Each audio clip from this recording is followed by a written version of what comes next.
सूबे के मुख्यमंत्री योगी आदित्यनाथ ने बीते रविवार को आरएसएस के एक कार्यक्रम में शिरकत की, जहां पर सीएम योगी ने हिंसा और दंगों के मामले में अपनी सरकार की उपलब्धियां गिनवाई।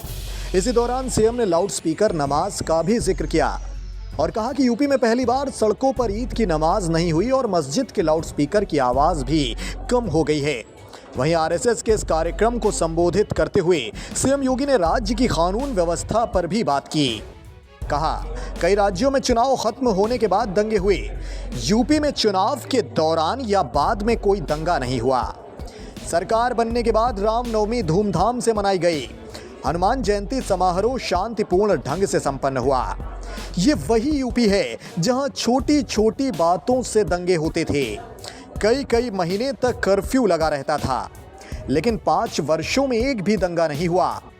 यही नहीं, सूबे के मुख्यमंत्री ने कार्यक्रम में लाउड स्पीकर विवाद पर भी खुलकर बात की और कहा कि सड़कों पर ईद की नमाज नहीं हुई। अब आपने सुना होगा कि या तो मस्जिद के लाउड स्पीकर की आवाज कम हो गई है या फिर लाउड स्पीकर पूरी तरह से हटा दिया गया है।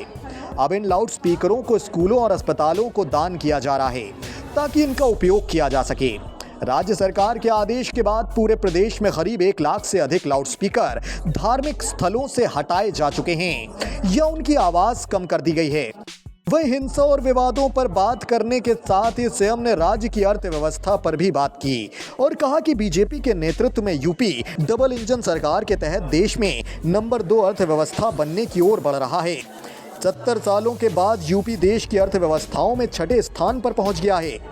पिछले 5 सालों में आय को 2 गुना कर दिया गया है।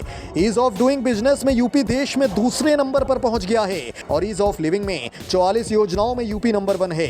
बता दें कि देश भर में रामनवमी पर हुई हिंसा और लाउड स्पीकर को लेकर काफी विवाद देखने को मिला। वहीं अब राज्य में ज्ञानवापी मस्जिद को लेकर काफी माहौल गरमाया हुआ है। अब इस मसले पर आगे क्या फैसला आता है, ये देखना दिलचस्प होगा।